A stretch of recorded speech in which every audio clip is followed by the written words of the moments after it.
dernier événement de ce stand dans la place à l'Europe, de faire un peu d'Europe poétique ensemble et de partager voilà, de la poésie. Et pour moi, je dois dire, c'est vraiment intéressant parce que c'est la première fois que je présente avec un autre poète écrivain.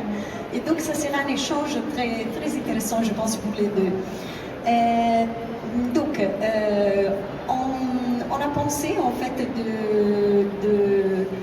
de se connaître à haute voix. Comme ça, ensemble, vous nous connaisserez. Alors, bien sûr, José est très connu déjà, moi un petit peu aussi. Mais comme ça, voilà, on va partager notre idée sur la poésie, sur la thématique en fait de cette foire, donc comment la parole donc donne un challenge en fait pour le futur et aussi pour la littérature, et donc ce qui est pour nous la poésie, ce que ça signifie.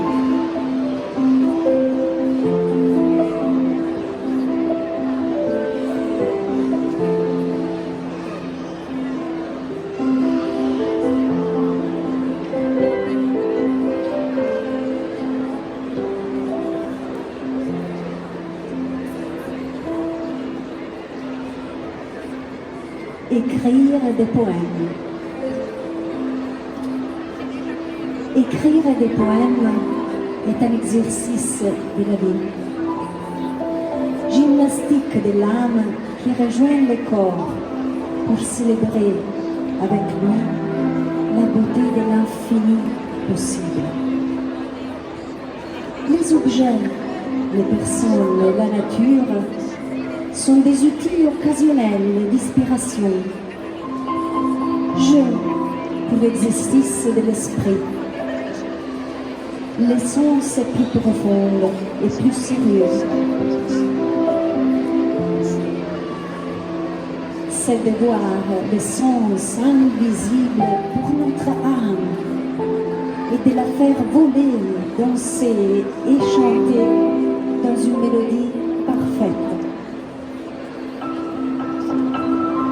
On parle d'une réalité invisible mais présente. On la rend aussi concrète que nous. Et afin de la percevoir avec nos sens et profiter avec le corps. Quand l'âme parle, elle peut être entendue et écrite de mille manières, peinte avec mille couleurs, chantée et jouée en musique. On dit alors qu'elle est là, qu'elle est présente, si concrète qu'on peut la voir dans le vol d'une muette, dans le galop d'un cheval ou dans le sourire d'un enfant. À travers les mots d'un poème, la réalité invisible de notre âme devient concrète et vraie. Elle nous réconforte dans les moments de tristesse. Il nous encourage dans ceux de l'action. Écrire des poèmes, c'est représenter le miracle de notre existence, pérenne, forte et vraie, dans la réalité des sens, instrument de jeu et de perception.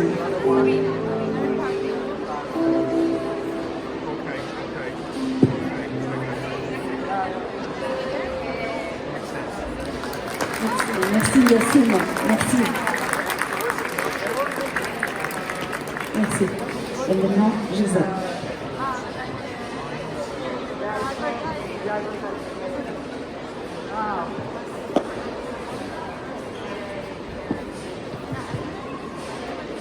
Traduit par Vania Rego, Art poétique. Le poème n'a que le son de son sens. La lettre P n'est pas la première lettre du mot poème. Le poème est sculpté de sens et l'art est sa forme. Poème ne se lit pas poème, mais se lit pain ou fleurs, se lit herbe fraîche, tes lèvres, se lit sourire déployé sur des milliards d'arbres où ciel de poignards menace. Ce lit peur et quête d'aveugle, ce lit main d'enfant ou maman, toi qui dors, il m'a mis au monde pour être un mot qui ne s'écrit pas. Ce lit pays et mer et ciel oublié et souvenir. Ce lit silence, oui, souvent, poème, ce lit silence, lieu indicible et chargé de sens. Silence de ton regard de douce fillette, silence du dimanche entre deux conversations, silence après un baiser ou une fleur immense. Ton silence, papa, toi, mort à tout, et qui n'existe que dans ce poème muet qui pourrait le nier, que tu écris encore et toujours secrètement en moi et en tous ceux qui souffrent de ton absence. Le poème n'est pas ce stylo à l'encre noire, ni cette voix. La lettre P n'est pas la première lettre du mot poème. Le poème, c'est quand je pouvais dormir tard, en vacances, l'été, quand le soleil entrait par la fenêtre. Le poème, c'est où j'étais heureux et où je suis mort tant de fois. Le poème, c'est quand je ne connaissais pas le mot poème, quand je ne connaissais pas la lettre P et quand je mangeais des tartines grillées sur le fourneau dans le tour. Le poème est là quand je lève les yeux de la feuille de papier et laisse mes mains te toucher. Quand je sais, sans rime et sans métaphore, que je t'aime. Le poème sera là quand les enfants et les oiseaux se rébelleront et sera d'ici là toujours en tout. Le poème sait, le poème se connaît et ne se nomme jamais lui-même poème. Il ne s'écrit jamais avec un P. En sang fort intérieur, le poème est parfum et fumé. C'est un gamin courant dans un verger pour embrasser son père. C'est la complétude et la liberté éprouvée. C'est tout ce que je veux apprendre, ceci, si je veux tout apprendre. C'est ton regard et c'est ce que j'en imagine. C'est la solitude et le regret.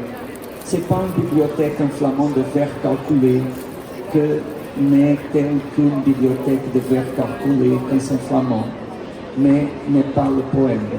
Ce n'est pas la racine d'un mot que nous croyons connaître, puisque nous ne pouvons connaître que ce que nous possédons et nous ne possédons rien.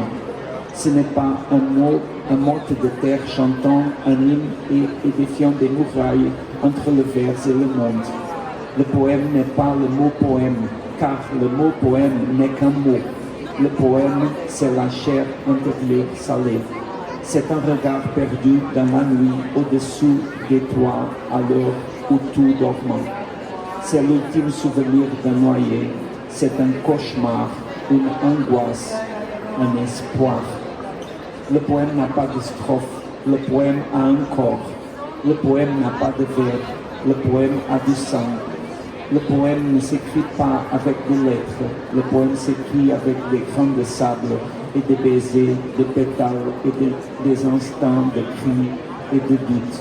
La lettre P n'est pas la première lettre du mot poème.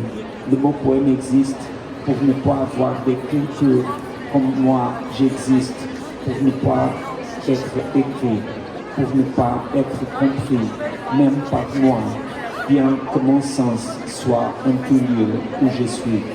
Le poème c'est moi, mes mains dans tes cheveux. Le poème c'est mon visage que je ne vois pas et qui existe parce que tout me regarde. Le poème c'est ton visage. Moi je ne sais pas écrire le mot poème. Je ne sais écrire que son sens. Merci.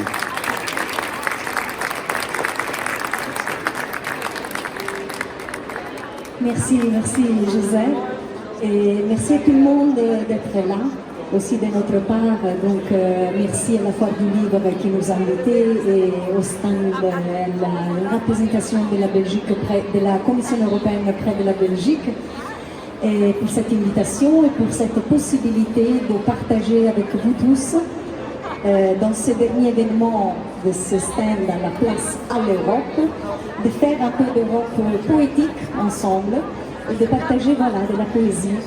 Et pour moi, je dois dire, c'est vraiment intéressant parce que c'est la première fois que je présente avec un autre poète écrivain. Et donc, ce sera un échange très, très intéressant, je pense, pour les deux.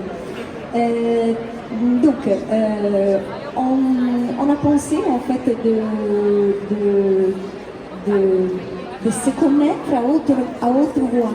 Comme ça, ensemble, vous nous connaisserez. Alors bien sûr, José est très connu déjà, moi un petit peu aussi.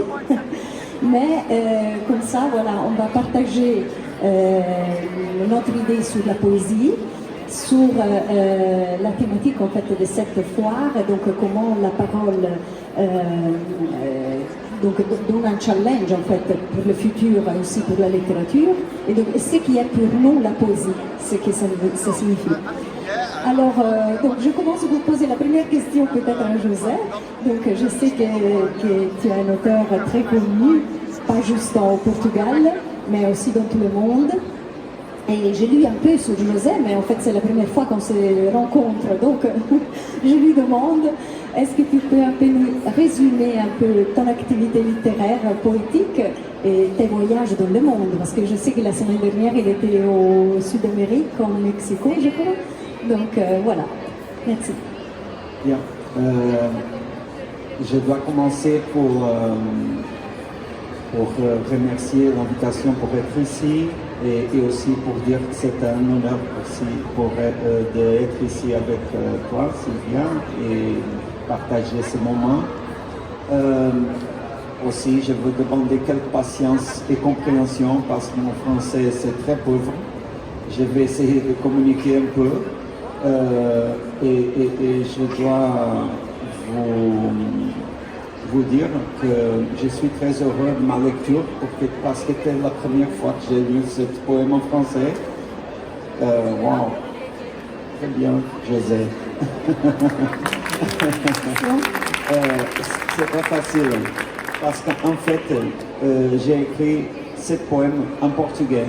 Je suis l'auteur de ce poème en portugais. Vânia Rego, j'ai dit son nom avant de lire le poème parce que c'est Vânia, en fait, l'autrice de ce poème en français.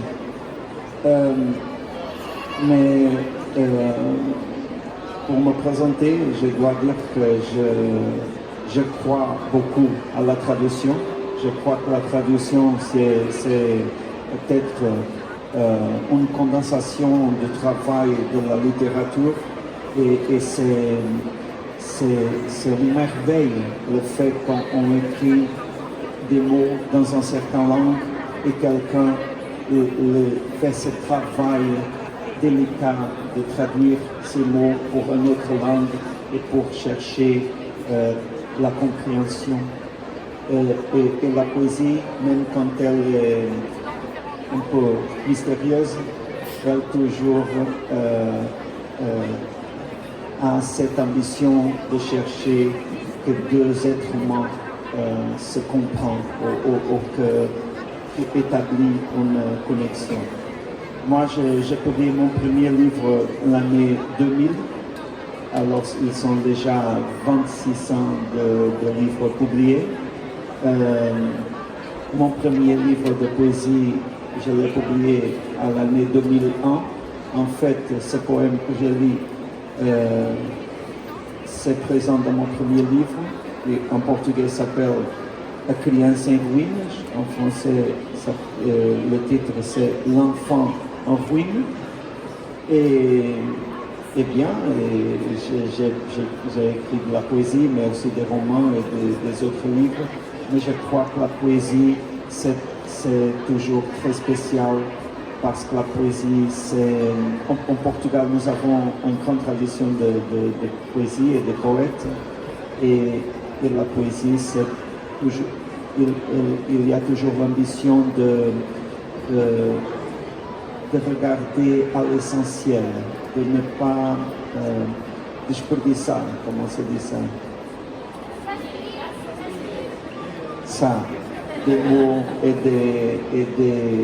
des éléments. Je ne sais pas si tu es d'accord avec ça. Oui, bien sûr. De mon côté, en fait, je n'ai comme poétesse, on peut dire. Donc moi, j'ai commencé pas si longtemps. J'ai toujours écrit de la poésie, en effet. J'ai commencé à l'âge des enfants qui sont ici, 7-8 ans, quand j'ai commencé à écrire. Mais tout a été perdu, en fait. Mes parents sont là, ils peuvent témoigner que moi, je me réveillais la nuit et j'écrivais. C'était une façon pour toucher moi-même, justement, pour toucher mon âme. Parce que quand on écrit de la poésie, c'est comme quand on l'écoute. On a un contact, comme tu l'as dit, avec l'âme. Donc c'est âme-âme. Il n'y a pas de cerveau, il n'y a pas de rationalité, il y a de l'émotion. Et c'est pour ça que la poésie est une art. La prose n'est pas un art. Donc la poésie est quelque chose d'émotionnel en plus. Et donc voilà, moi j'ai commencé pour écrire de la poésie. Et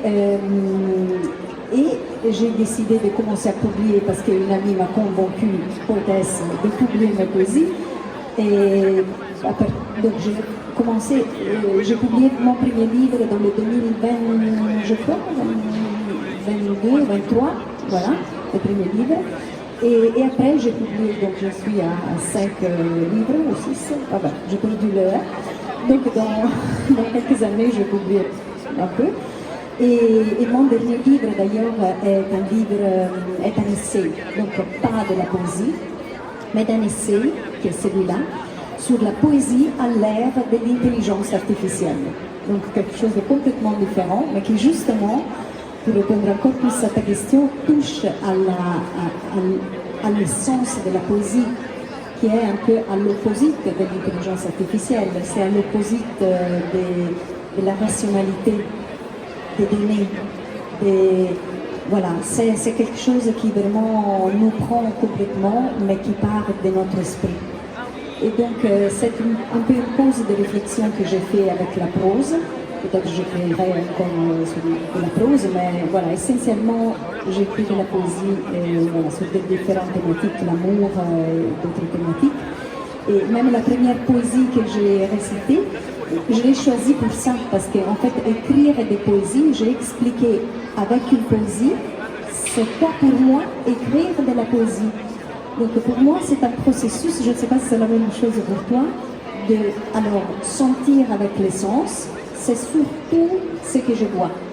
Si je me trouve dans un endroit naturel, surtout naturel, parce que c'est la nature qui me touche, où je vois des enfants, bref. Donc je suis inspirée, et donc à travers les sens, l'image touche mon âme, je ressens des émotions, mais comme je dis dans le poème, l'émotion c'est quelque chose de volatile, on ne peut pas les toucher. Donc j'ai besoin, dans le processus inverse, donc j'introjecte, on peut dire comme ça, à travers les sens, après l'émotion, et après j'écris la poésie. Donc je réutilise encore une fois la parole pour exprimer ce que je sens, mes émotions, à travers les sens. Comme ça, les gens peuvent les sentir encore une fois. Et de votre part, en fait, c'est le processus, la même chose, parce que vous écoutez une poésie, vous sentez des émotions, et après peut-être vous me direz si vous avez aimé notre poésie. Donc je pense qu'on partage pleinement, j'ai bien aimé ce que tu as écrit. Oui, bien. Juste à ce moment-là, j'ai 4 livres publiés de poésie, mais j'ai beaucoup plus de livres de romans et d'autres genres de prose. Et pour moi, la poésie occupe un lieu où je me pense à moi-même. Alors je crois qu'on partage aussi cette vision de la poésie comme en place pour penser le soi, pour penser peut-être même la condition, l'existence, je ne sais pas, les grandes questions. Mais parce que en fait les mots sont un élément humain et je crois que cette construction qu'on peut faire avec les mots d'une certaine façon il y a au-dedans tout ça que tu as dit, les émotions, la pensée et tout, parce que c'est l'humain. On se trouve dans ces mots parce qu'on partage cette condition humaine. Peut-être il y a des fois qu'on imagine qu'on a la même émotion et les mots nous as palavras fazem-nos supor isso. Les mots nous font croire qu'il y a des choses qu'on partage. Non, je pense que c'est très clair, c'est tout est clair. Ça me vient de penser en fait qu'un enfant, et ça même les enfants ils le savent, hein, quand ils sont des bébés, pas quand ils sont enfants comme vous, hein, mais bébés, si vous faites attention, en fait les enfants ne parlent pas, parce qu'ils ne savent pas des mots encore, non? Aucune langue. Après on grandit, on apprend la première langue, la deuxième, etc. Mais les enfants, ceux qui crient du moment qu'ils naissent, ils ont une voix. La voix, ils ont depuis les derniers moments, les premiers moments. Donc ils n'ont pas des mots, mais ils ont une voix. Et donc ça reconnecte à l'émotion. Donc ils s'expriment, voilà, ils s'expriment. Ils n'utilisent pas les mots, mais ils s'expriment. Mais après, c'est sûr que les êtres humains, à travers les mots, arrivent à la beauté d'un langage, et la possibilité de traduire. Nous avons toujours l'ambition d'exprimer ce que nous n'avons jamais vu en expression. Alors, de faire de créer et imaginaire, tu veux dire. De faire, d'ajouter une nouvelle sophistication au langage. Oui. Et sur ça, en fait, pour moi, c'est un peu différent parce que les langues, au niveau des langues, parce que je me traduis. Donc, moi, j'écris en 3 langues. Mes livres sont en 3 langues, en italien, français, anglais, tous mes livres. Et parce que Il soffio del vento, Le souffle du vent, The Breath of the Wind, et tous les poèmes dans mes livres sont en 3 langues. Mais c'est moi-même que je me traduis. Mais en fait, et je suis curieuse si tu penses la même chose, en fait, ce qui se passe à mon niveau est que comme je maîtrise les 3 langues, c'est la langue de l'émotion qui est la première langue. Donc, par exemple, ce livre, je l'écris tout en italien. Mais celui d'avant, par exemple, je l'avais écrit moitié en anglais, moitié en italien. Et sur le chat super, je l'écris tout en français. Et après, je me suis demandé, mais pourquoi? Parce que, pourquoi ça me vient? Parce que je ne sais pas si c'est la même chose pour toi, mais quand un poème veut sortir, parce que c'est moi qui décide, hein, moi, je sens le poème, la poésie qui doit sortir parce que j'ai une émotion et donc je dois l'exprimer. Et il sort, en fait, j'ai remarqué ça, il sort dans la langue dans laquelle je suis immergée. Donc, parce que, voilà, c'est la source primaire d'inspiration. Donc, si j'avais un poème maintenant, en route de le sortir, je l'écrirais en français. Parce que la langue se rapproche le plus à l'atmosphère qui provoque l'émotion, pour moi. Moi, c'est un peu bizarre. Un différent rapport avec les émotions. Pour écrire, je n'ai pas vraiment besoin d'être avec l'émotion dans ce moment, parce que pour moi, même la poésie vient de notre côté. Il y a des fois que j'ai besoin de l'émotion parce que je crois que même l'expérience humaine, on ne peut pas faire une division entre l'émotion et la raison parce que nous, comme êtres humains, il n'y a pas une frontière entre l'émotion et la pensée. le rationnel, je ne sais pas comment le dire. Alors, il n'y a jamais un moment où je dois écrire. Si je n'écris, je meurs. Non, je suis toujours vivant, je suis très... pas de problème. Je peux le écrire demain. Mais, et pour moi, un poème, c'est quelque chose que j'écris pendant quelque temps. Je travaille, je retourne à le poème quelques jours après, je ajoute un mot, je quitte un autre.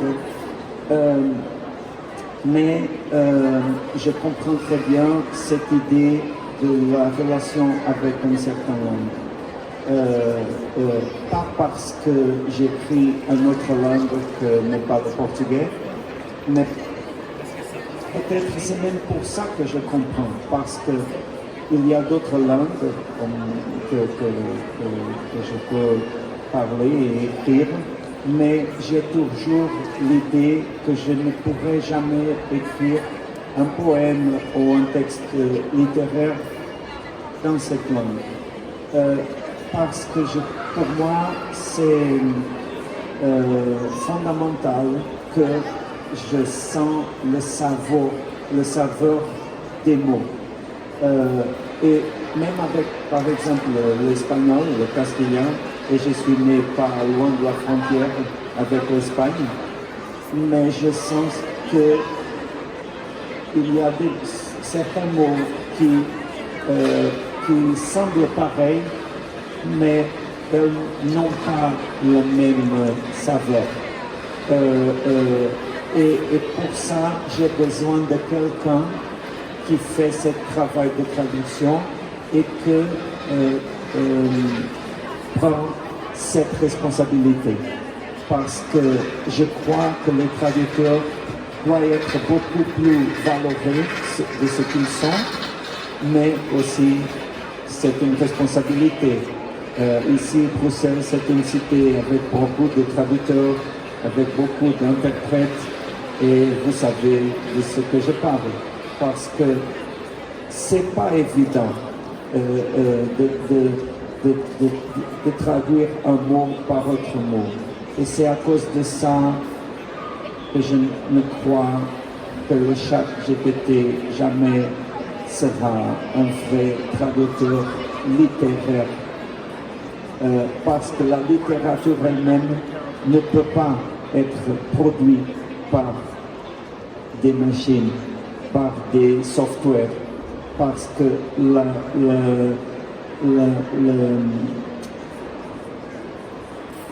littérature s'agit de deux personnes au plus qui communiquent. Pour moi, quand je lis ces mots, pour moi c'est important de savoir qu'elle vient d'un être humain. Et ça, c'est fondamental. Merci. Je suis parfaitement d'accord et la preuve... Merci, merci. La preuve est justement l'essai que j'ai écrit sur poésie et intelligence artificielle, parce que j'ai fait une expérience concrète. J'ai demandé à la machine de reproduire des poèmes et de les comparer avec mes poèmes humains. Donc mon essai qui intéresse est vraiment sur ça. Donc moi je voudrais, si tu es d'accord, faire une petite pause, une petite surprise qu'on a préparée pour vous. C'est une surprise assez jeune et je dirais c'est très encourageant pour la poésie et pour de voir que de nouvelles générations sont assez motivées et pour savourer et pour lire de la poésie. Alors j'ai proposé en effet à 3 enfants courageux, parce qu'ils iront en face de vous, et voilà, donc il faut du courage quand même, mais eux ils sont très très courageux, donc ils sont habitués en plus, parce que quelqu'un d'eux a déjà lu en plus en face du public. Et donc je leur demandais de choisir des poésies et je leur donnais de mes livres sur un chat et sur un chien, et ils ont choisi des poèmes et ils vont les lire en français, en portugais portugais. Non, pardon, pas en portugais, parce que non. Parce que, non, en français et en italien. Mais après, soyez préparés parce qu'il y en aura aussi des lectures en portugais. Voilà. Alors, je vous présente Vicente.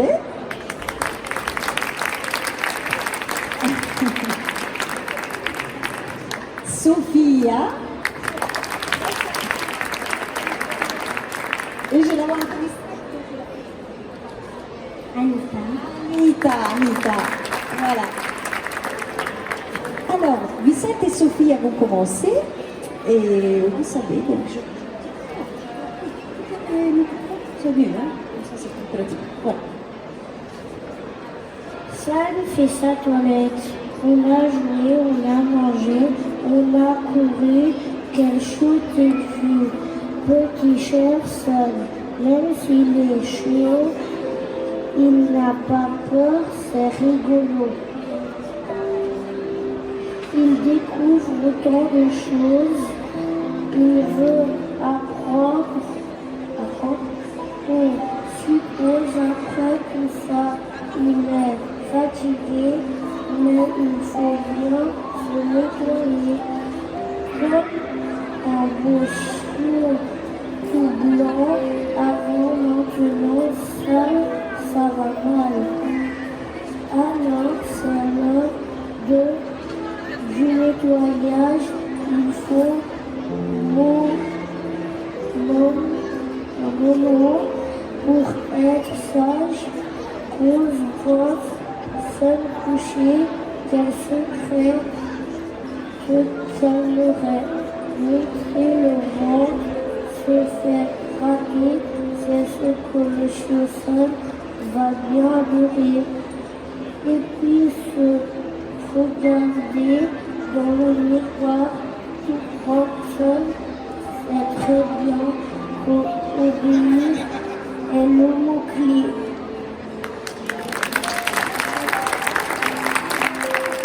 Vicente,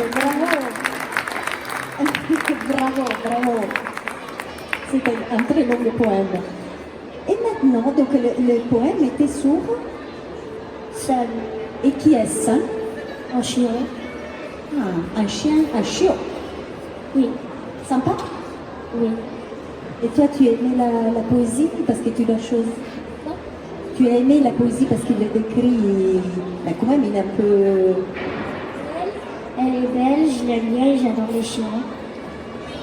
Ok, alors tu iras connaître ça. La prochaine fois, tu le mettras ça. Ça va?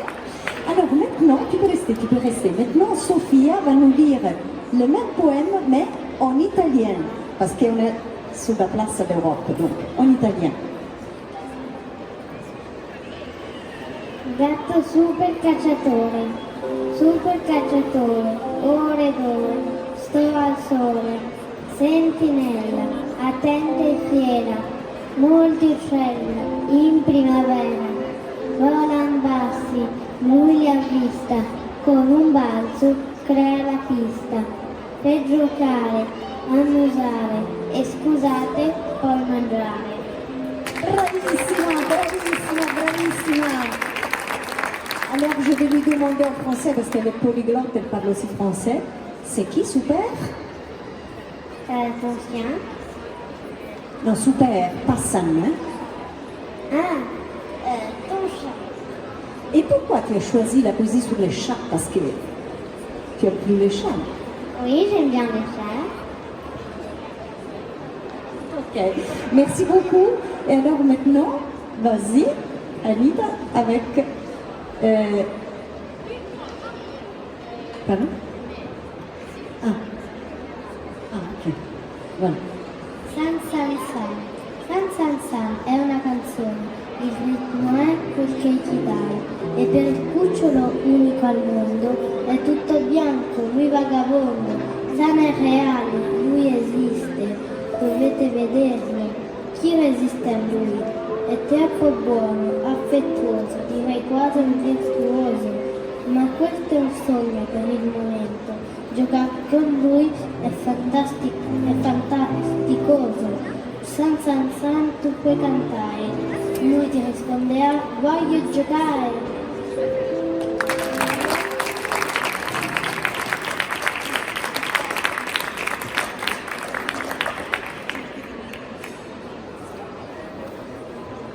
Et toi, tu as choisi Sam, le chien. Voilà, Red le chat. Ok, grazie mille, merci beaucoup. Et alors, maintenant, si vous voulez, on va vous lire des poésies, moi et Joseph. Vous voulez? En portugais aussi, ça fait rime. Moi et Joseph en portugais. Ça va? Ok, parfait. Alors, asseyez-vous. Comment? Ah, et papel.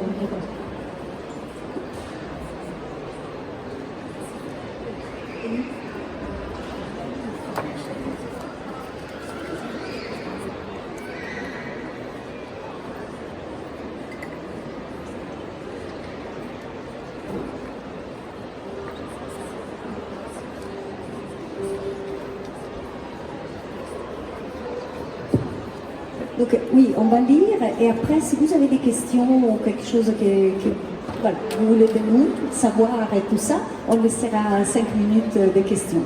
Voilà.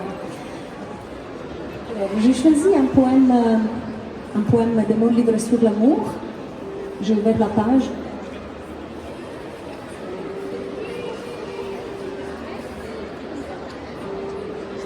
Ok. In italiano? In italiano? In italiano. Ok, après je peux la lire aussi en français, ou d'abord en français, après en italien, peut-être. En italien directement, on fait. Ok. Ok. Amore grande, amore mio grande, amore immenso, che sorgi come il sole ed accarezzi come il vento. Amore bello, elegante e fiero, amore mio sincero. Tu mi dai forza, coraggio e calore, come un fuoco che brucia, sì, d'amore. Amore caro, mi sorridi dicendo che nulla può sconvolgermi tranne te, sussurrando.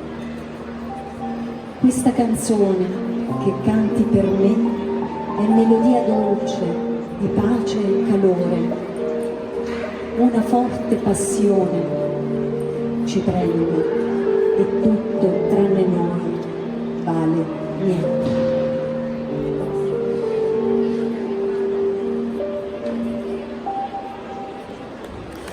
Merci beaucoup. Merci Yassine. Merci. On s'alterne, on fait un italien, un portugais, voilà. Alors, maintenant, un petit poème. Je vais commencer par le portugais. Alors. Mais je vais lire le même poème en portugais et après la traduction en français. Comme ça, vous pouvez faire la comparação entre les deux. Na hora de pôr a mesa, éramos 5. O meu pai, a minha mãe, as minhas irmãs e eu. Depois, a minha irmã mais velha casou-se. Depois, a minha irmã mais nova casou-se. Depois, o meu pai morreu. Hoje, na hora de pôr a mesa, somos 5. Menos a minha irmã mais velha, que está na casa dela. Menos a minha irmã mais nova, que está na casa dela. Menos o meu pai. Menos a minha mãe viúva. Cada um deles é um lugar vazio nesta mesa onde como sozinho. Mas irão estar sempre aqui. Na hora de pôr a mesa, seremos sempre 5. Enquanto um de nós estiver vivo, seremos sempre 5.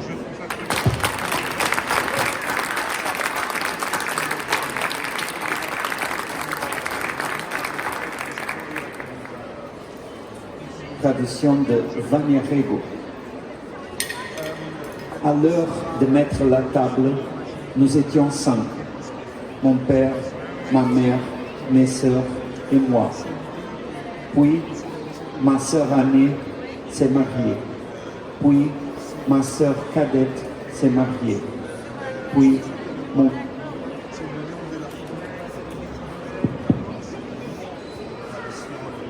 Oui, mon microphone est mort. Je vais commencer encore une fois. À l'heure de mettre la table, nous étions 5. Mon père, ma mère, mes sœurs et moi. Puis, ma sœur aînée s'est mariée. Puis, ma sœur cadette s'est mariée. Puis, mon père est mort. Aujourd'hui, à l'heure de mettre la table, nous sommes 5. Moi, ma sœur aînée qui vit chez elle. Moi, ma sœur cadette qui vit chez elle. Moi, mon père. Moi, ma mère veuve. Chacun d'eux est une place vide autour de cette table où je mange seul. Mais ils seront toujours là. À l'heure de mettre la table, nous serons toujours 5. Tant que l'un de nous vivra, nous serons toujours 5.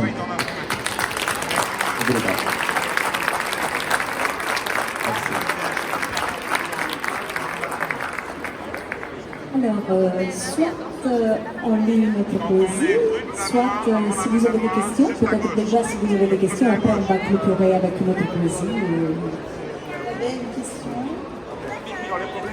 Curiosité et wish, et wish, comment on dit, un souhait.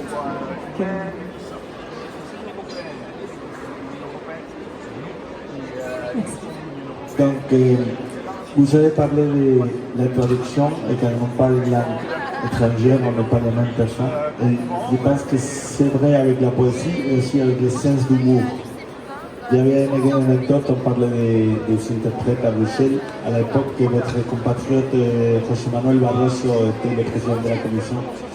Il avait un interprète qui essayait d'interpréter Barroso, jusqu'à un moment donné, Barroso il a fait une blague. Et comme c'est pas seulement la langue, c'est aussi la culture et le sens d'humour, il n'a pas arrivé à traduire la blague, mais il a dit aux gens qui écoutaient avec les auriculaires, j'ai pas compris les blagues, mais maintenant il faut rire. Oui, mais ça c'est aussi la preuve que voilà, l'émotion est toujours, parfois, même si je disais une chose très triste, mais que je vous le disais comme ça, vous ne le croirez jamais que j'étais triste, voilà. Donc l'émotion est toujours plus forte que la parole. Donc je propose que peut-être on va lire encore une autre poésie pour clôturer en beauté.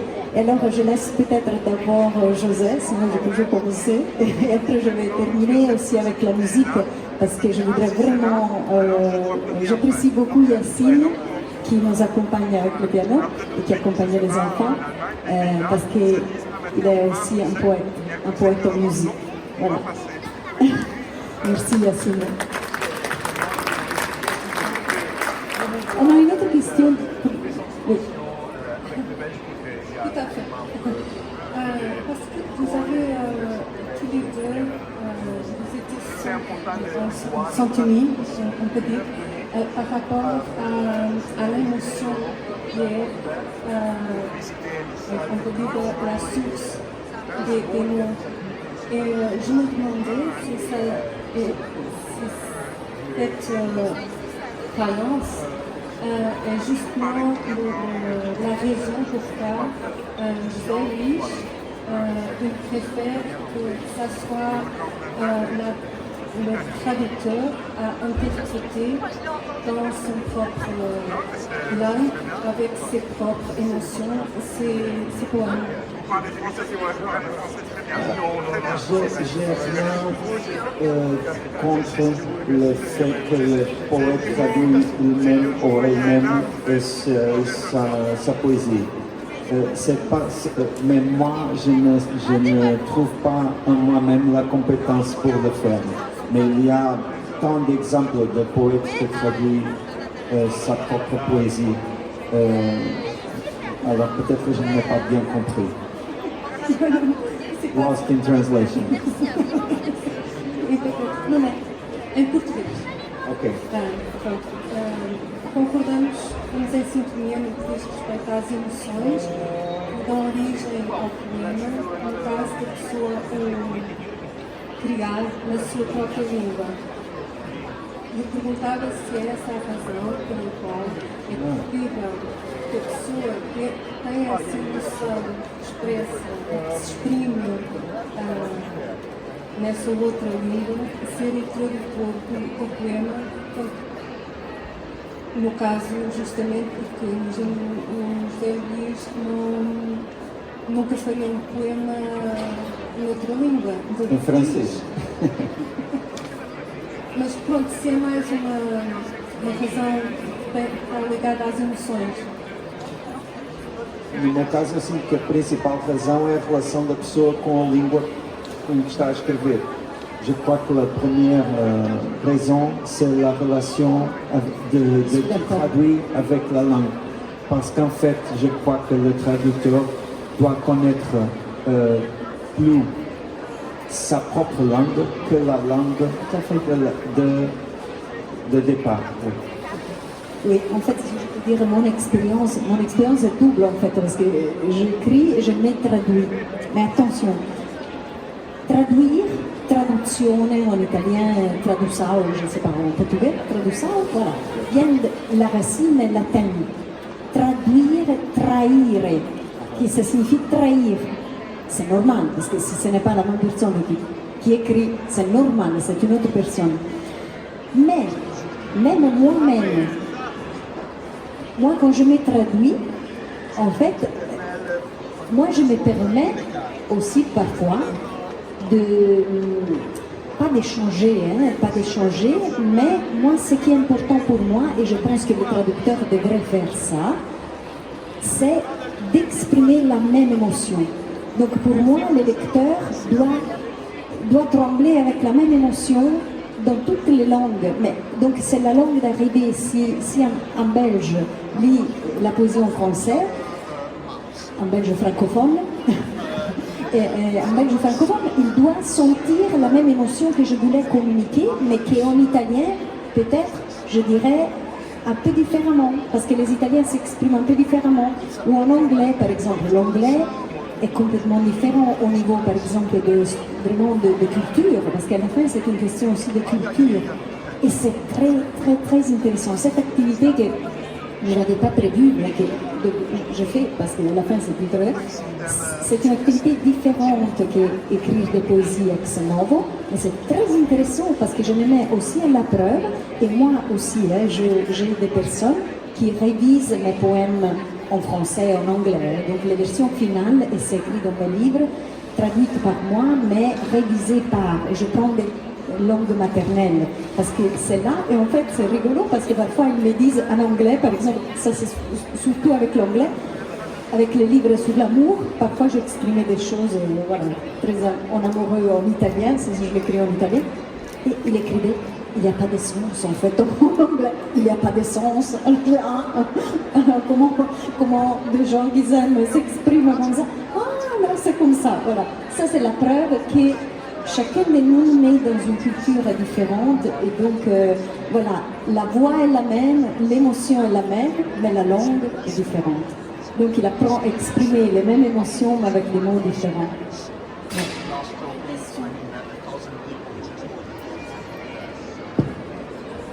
Je m'écris en français.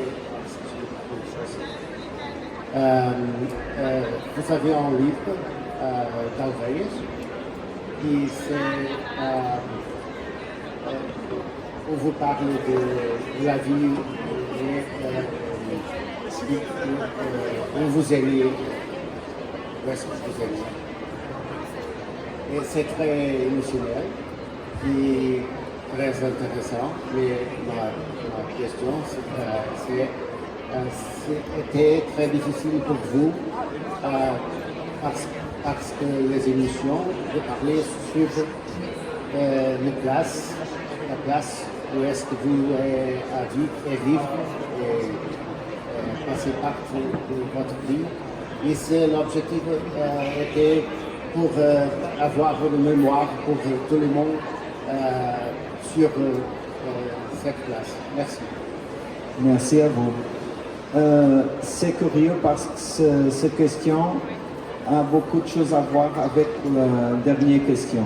Parce que ce roman, qui en portugais originellement s'appelle Galvez, c'est le nom de ma vie.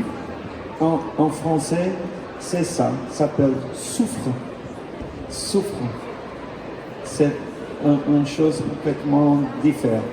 Ici, c'est pas même un choix de traducteur, en ce cas-là, de la traductrice.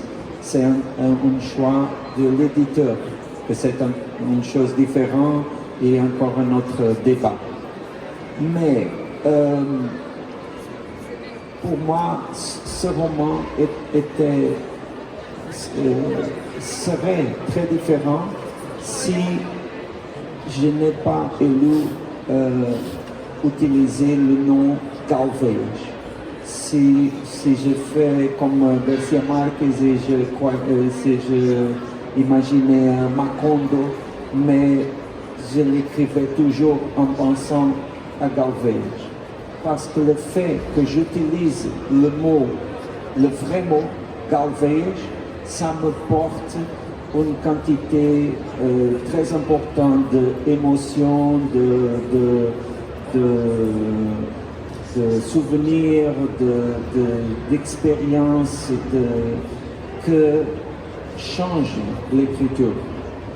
Et en fait, pour moi, était très émotionnel d'écrire ce roman.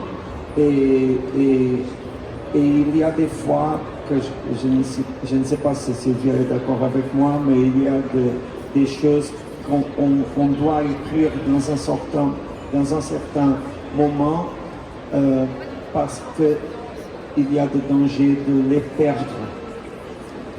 Si nous n'écrivons dans ce moment, ils se perdent. C'est toujours, c'est pour ça que moi quand j'écris, ouais.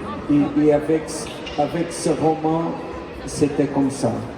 En fait, comme j'ai dit, je viens de publier des livres de l'année 2000 et chaque livre que j'ai écrit, j'ai toujours la conscience que si je ne l'avais écrit dans ce moment-là, il était perdu. Mon français, c'est mieux. Il faut que je vienne pour encore. Et que je continue à parler. Bonjour, excusez-moi de vous déranger. Moi, j'ai une petite question qui me trottine. Je m'appelle Anis Laïni. Est-ce que pour vous, je voudrais poser une question très très importante. Est-ce que pour vous, la poésie, que ce soit en Belgique ou en Europe, la poésie est faible? Pardon, la poésie est faible. Faible? Que ce soit en Belgique ou en Europe. Est-ce que pour vous, la poésie est faible? Oui, c'est... D'accord. Je crois que pour la poésie et pour des autres arts aussi, dans ce moment-là, peut-être on demande beaucoup. Peut-être on demande, comment se dit, demasiado. Trop, on demande trop. La poésie,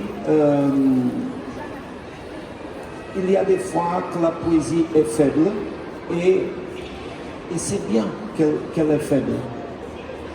Il y a d'autres fois que la poésie est forte, mais en fait, je crois que la faiblesse ou la fortresse, je ne sais pas, de la poésie, la force de la poésie, c'est une tarefa,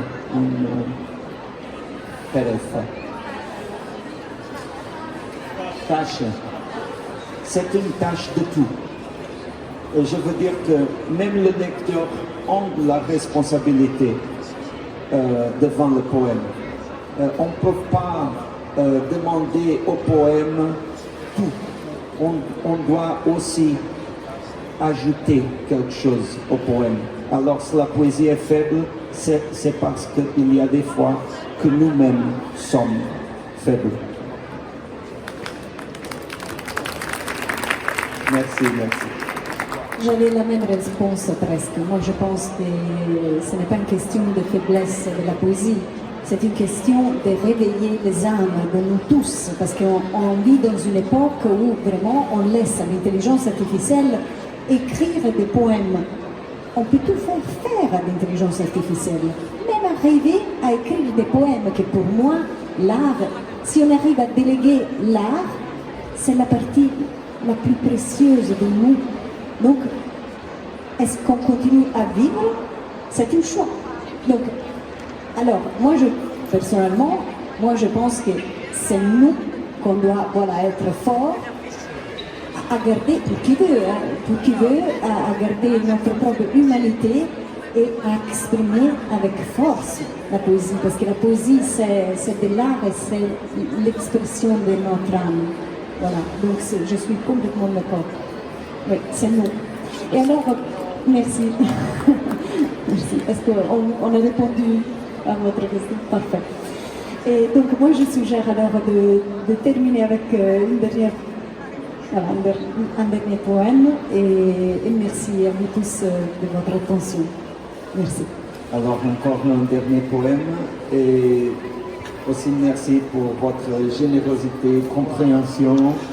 Et c'est un poème du livre Tiroir de papier, Gewitterd Papier.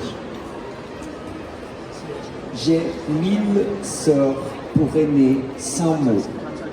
J'ai 7 sœurs qui marchent appuyées contre les murs et sans voix. J'ai 7 autres sœurs d'espoir. J'ai cette sœur-là qui détruit le visage lorsqu'elle pleure. J'ai des sœurs couvertes par le marbre des statues, reflétées par l'eau des lacs. J'ai des sœurs éparpillées par les jardins. J'ai 1000 sœurs qui sont nées avant moi, pour que, quand je serai né, j'aurai un lit de velours. Je remercie avec amour chacune de mes sœurs. Elles sont 1000 et chacune a un visage qui vieillit. Mes 1000 sœurs sont 1000 mères que j'ai. Les yeux de mes sœurs me suivant avec bonté, et lorsqu'elles ne me comprennent pas, c'est parce que moi-même je ne me comprends pas. J'ai 1000 sœurs qui m'attendent toujours en silence pour m'écouter et me protéger en hiver. J'ai cette sœur qui est une fille qui sort de la maison tôt pour arriver tôt à l'école. Et j'ai cette sœur qui est une fille qui sort de la maison tôt pour arriver tôt à l'école. J'ai des sœurs comme de la musique, J'ai 1000 sœurs faites de blanc. Je suis le frère de toutes. Je suis le gardien permanent et infatigable de leur tranquillité. Je dois être heureux pour mes sœurs. Je dois être heureux pour mes sœurs. Merci.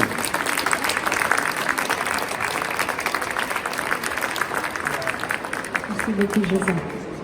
Alors, je vais terminer le début. On va terminer avec la musique.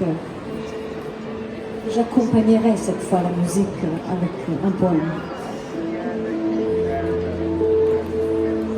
Je vais lire peut-être en français d'abord, comme ça vous comprenez, et je termine en italien parce qu'à la fin, je pense que l'italien est bien aimé.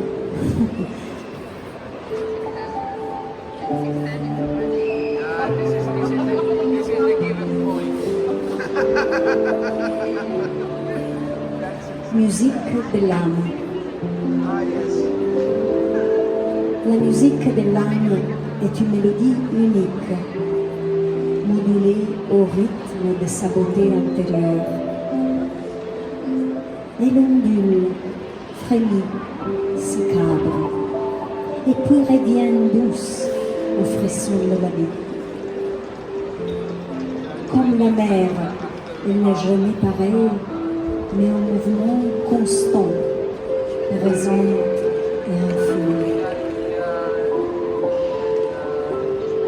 La musique de l'âme a des notes intenses et vraies, un la, un sol, un ré bémol, se succèdent dans une mélodie unique. Il est temps, instrument docile, palpitation de l'existence.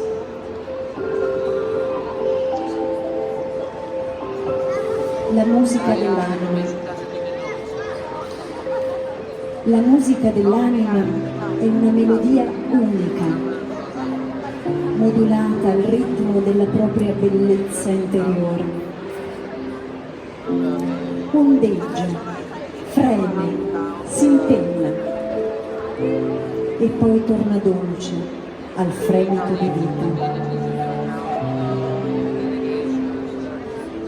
Come il mare non è mai uguale, ma in continuo movimento, presente e infinito.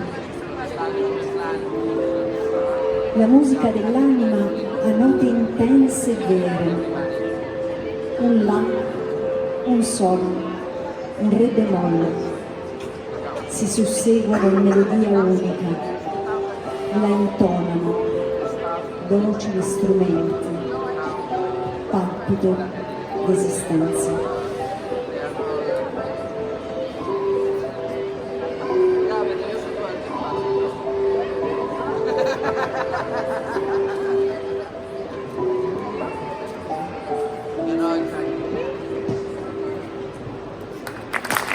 Merci. Merci. Merci Yacine, merci Elisa. Merci à vous tous. Merci Nathalie.